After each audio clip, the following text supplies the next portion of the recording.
It's Around the Wicket time on ThePapare.com. Hello and welcome to yet another episode of Around the Wickets. And this time we're going to talk about Sri Lanka's ongoing tour of South Africa. Well, we were elated when Sri Lanka beat South Africa in the test matches. We were expecting a good fight come the one-dayers, but sadly, things haven't turned out the way everyone expected. Sri Lanka lost the fourth one-day quite comprehensively, and then the fifth one too, Sri Lanka lost under the Duckworth-Lewis system. So, not a good end for the one-day series. We're going to talk about it a little bit more, the T20s, and lots of things that we have in line for you in today's program. I got Farveez Maharoof once more joining us. Well, he's been a regular feature on Around the Wickets on ThePapare.com. It's been a great pleasure and a privilege to have him. And Mahas, let me start off by welcoming you to the program, and also, how disappointed are you that, not about the losing, I mean, you could have lost 5-0 anyway, even with a good fight. You can lose a game by 1 run, 2 wickets, and still lose a series. But tell me about Sri Lanka's effort in the series. As you said, coming from the one test series, the expectations were pretty high.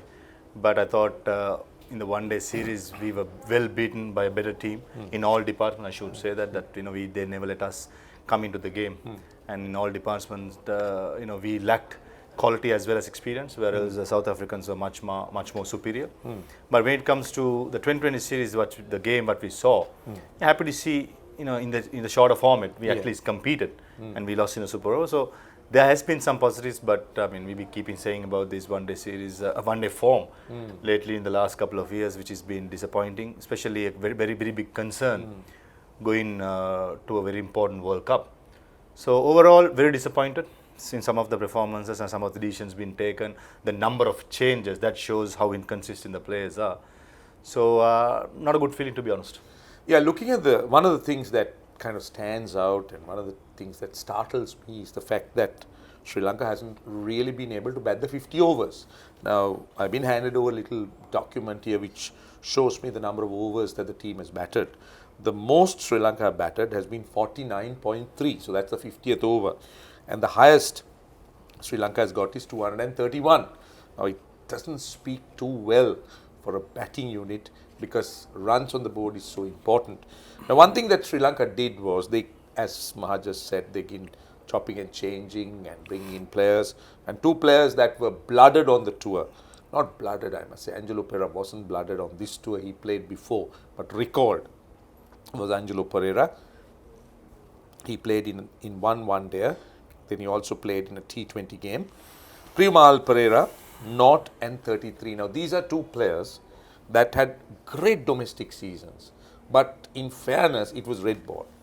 Now, first and foremost, tell me as a player, is there a great difficulty in transferring yourself or moving from red to white? Can a player be selected on red ball form to play in a white ball game? I think looking at the when the selection was done, there's only red ball tournament was running in Sri Lanka, so the selectors didn't have any choice but to go with the form players. And whereas player like Oshada Fernando, who played in the test series as well as the one-day series. But don't forget, Oshada got a lot of runs and he played in the test matches. But these guys, I think, picked on, as you said, on form in the red ball. But how difficult is to convert that transfer? I think it's a bit difficult, but it also shows the level of our domestic cricket and the international level, the gap. There's a huge gap. With past experience, I can say that you'll always have a big shoes to fill straight away. And looking at Angelo, the way he batted in the last one day what he played in Cape Town, the 31, he batted well. He a bit scratchy to start with, but still, end of the day, he made runs, 31 of 37 deliveries, which actually needed in that hour. We needed someone to go out there and run a ball at least. And also when it comes to Premal Pereira, batted well according to situation and gave the support to Isru Udana. But still, it's too early to call, put too much pressure on them and just keep getting one game at a time. And I know Premal Pereira in the 4th one day got a first ball down the leg side. But Angelo and Premal, the 2 highest run getters in domestic cricket, straight away going there and asking them to perform to that level, international level, is too much to ask, if I'm being really honest. But it shows what's the gap in international cricket as well as our domestic cricket? Yeah, now that's in terms of Primal Pereira and Angelo Pereira. We take nothing away from the potential these two young players have, and I'm sure they can serve Sri Lanka cricket in a big way as they move forward. But two situations that stand out in the one-day series, one very positive, the other quite negative. Let me start off, well, I like to start off with the positive, but I think it would be appropriate if I touch on the negative first, and that's Roshan Abeysinghe. Now, is the vice captaincy a poison chalice? Most players who have been made vice captain in the national team have struggled, have in fact been dropped. Now, Abeysinghe, to me, honestly, I feel criticism has been very personal. That's not fair, because this is the Abeysinghe who scored runs in the same way he's getting out today. That's the way he plays cricket. You see, you can't expect him to be different. So I don't think people can be personal. And that run out, I mean, anyone could have missed it. True. These things can happen. So I don't think as cricket fans you should go there. This is a bit of advice. I'm sure he'll agree and he will endorse what I'm saying. No player would play with the intention of losing or giving his wicket away. It's just the way you play. On certain days it comes off, certain days you don't. And that's because sometimes you're in good form and you can be out of form. Now the sad thing about Abeysinghe is he's been more out of form than in form. So that has been his problem. And add to that, he's been scrutinized as vice captain. So he paid the price, being dropped. Now, how do you see this? Is this something at least that will last towards the World Cup, or does he have a chance of redeeming himself? I think, when you say about criticism, Roshan, if any criticism comes, it should be constructive. I mean, as you said, I'll agree with you. It's too personal to attack only him because we lost the 2020. I mean, anyone can do a mistake. I've been in that situation, so I know what the feeling is. But dropping him after the third one day, I think it was appropriate. Some of the strokes he played, and we are looking into other options as well. So Pultaranga should have got another go. So being the vice captain, as you said, the history says the vice captain generally struggles. I mean, I was hoping this won't happen to Abeysinghe, but unfortunately it did happen. But going forward, he still has a bigger say. I mean, it's provincial tournament coming up. The two 2020s are going to come. I know that he's out of form, but he's a kind of player, if he gets a start, that 30 to 40 runs what he makes generally with the new ball, that can make a mistake. But overall, when you play an expensive game as Abeysinghe, when you go wrong, things can go worst. But that's his nature, and any cricketer would agree with me that player who takes a lot of chances the new ball, when they get it right, it's brilliant. But when they don't, you should accept the criticism, and you should accept that you're going to get some bad games and you get out. But at the moment with the World Cup coming up, that's a huge call to make, because he has played consistently for a long time. But I understand the other batsmen are scoring runs as well. So, interesting 1 month coming up for Abeysinghe, because I think 25th of April is where we had to announce the World Cup squad. So, fingers are crossed to him. Well, let's hope that Roshan Abeysinghe will come back strongly. He's a player that Sri Lanka cricket needs, and he's a player that has been invested a lot on, and we have seen him win matches. We have seen him play some outstanding innings, but as Maha said, as I said, players have certain dry periods in their career. Unfortunately, Abeysinghe appears to be struggling with form. But one of the players who have really surprised us as somewhat of an all-rounder is Isuru Udana. 78 and 32. Now, Isuru Udana, we all know what he could do with the ball in hand. I honestly felt that he was a brilliant T20 player with the variety that he brings in. But in a day and age where Sri Lanka's batting is rather weak and that tail is a little bit long, someone like Udana doing what he's doing now will be really a boon for Sri Lanka. Absolutely. The way he batted, especially in the Port Elizabeth game when he scored 78. Initially, he didn't take any risk because he was batting with another proper batsman. As soon as I think Dhanan Silva, when he got out, he made sure that he'll take all the responsibility. He'll clearly show it. I mean, I have seen him doing it in domestic cricket. But as you said, surprised me straight away doing in the international game, especially with extra pace what South Africa had. So, big positive going forward, and also this will give us another dimension in the team. We could use him as an all-round also, because he's a player who played caught in situation, played enough domestic cricket to know the experience and the knowledge and the situation of the game. So, we can play him in two places. We can play him as a fast bowler who can bat, or else we can play him as a bowling all-round at probably 7 or 8. So, going forward, I think Isrudana, for me, is a big surprise package coming to the World Cup. Well, that's one of the positives. But something that we have observed is that I wonder whether people are looking for a scapegoat to try and, try and blame for Sri Lanka's losses. Now, one of the names that are figuring quite prominently to fit that role is the head coach Chandika Hathurusinha. I've seen numerous criticism leveled at him. Now, he's been recalled. Now, what do you think the thinking is? Because, look, let's try and understand the background. He's got a contract going forward, I think 2020, if I'm not mistaken. I also heard that it was a real watertight contract, so it's not easy to opt out of it. Then he's worked with the team for a long time, and every team's focused on a World Cup.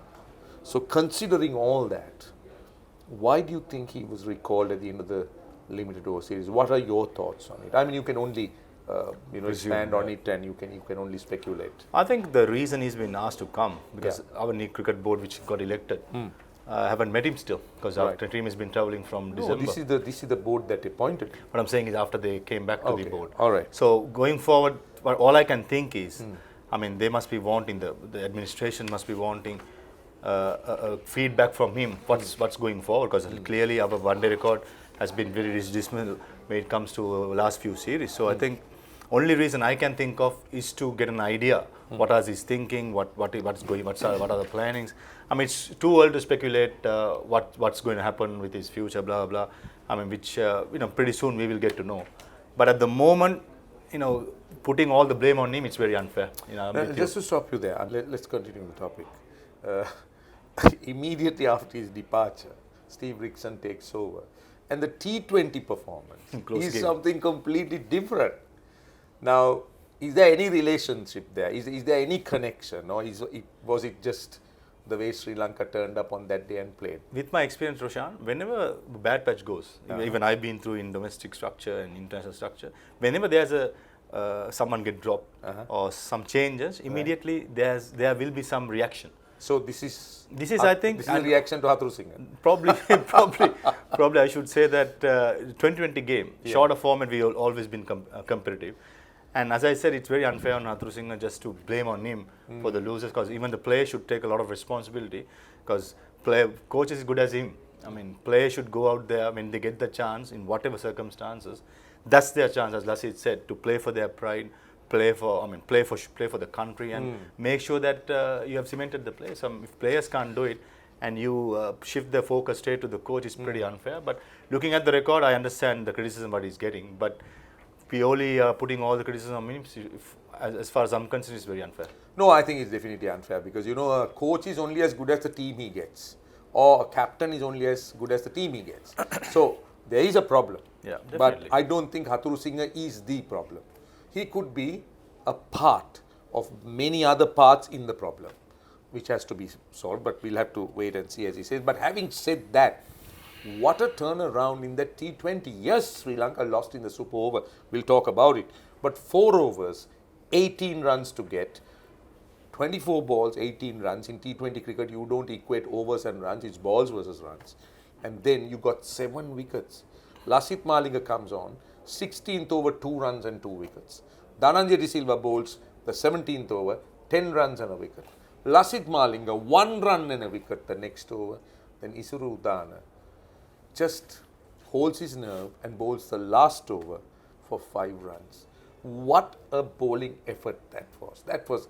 Yes, it was a slow pitch, but still, surely, 18 of 24 balls, 7 wickets standing. That's a goner.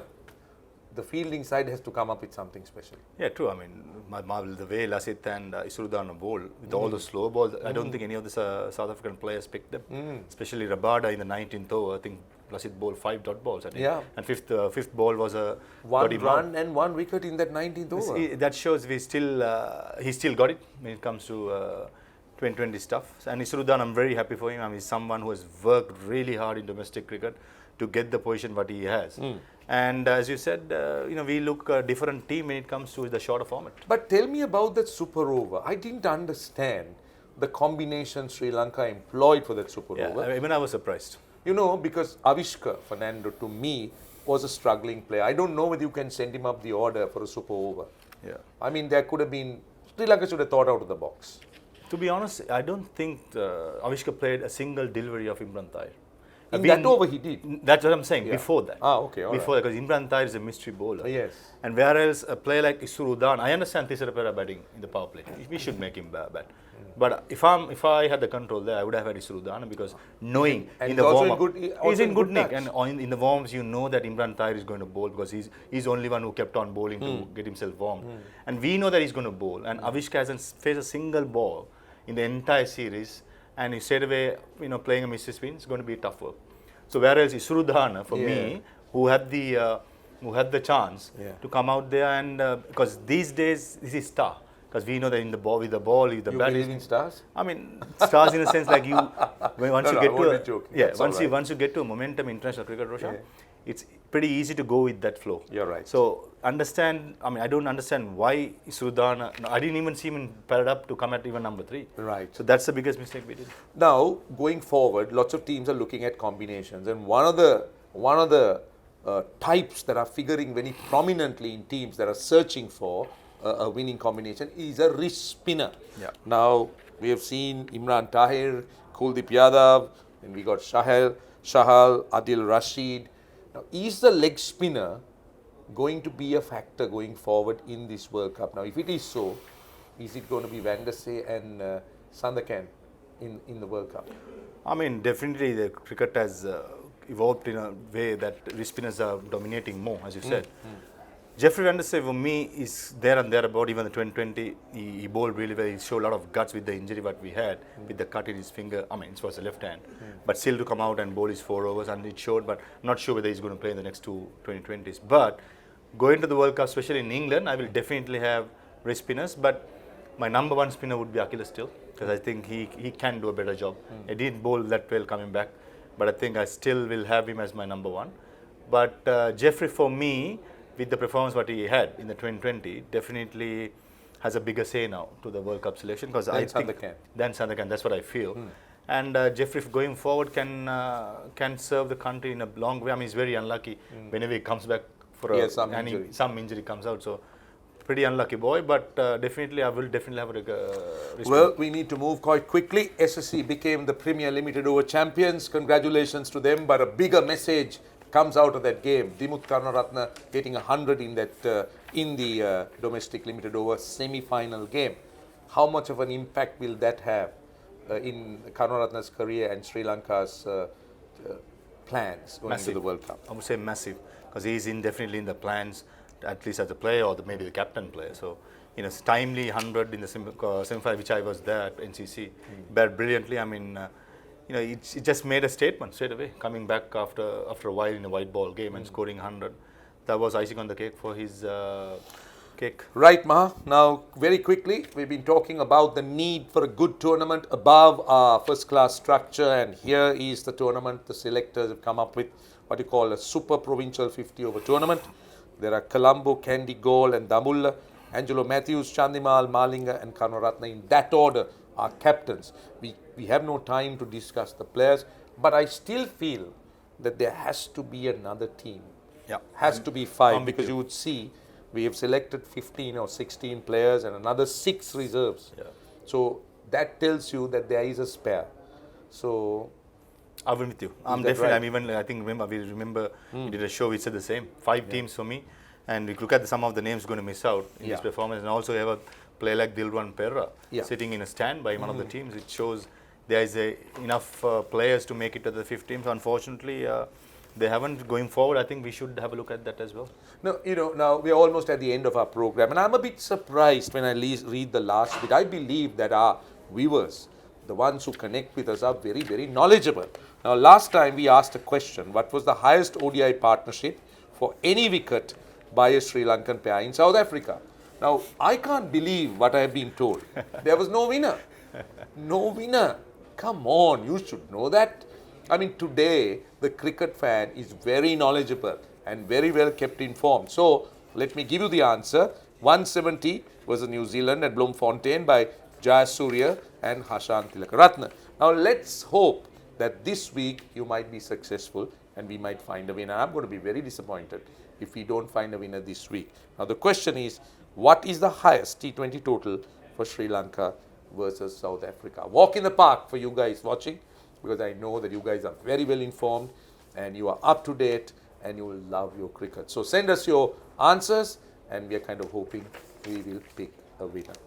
So that's a story on Around the Wickets on ThePapare.com. We got a lot to discuss, but as you know, we struggle with time. But we will promise you that we'll come with much, much more as we join you the next time. Thank you again for being in our company. We'll see you very soon.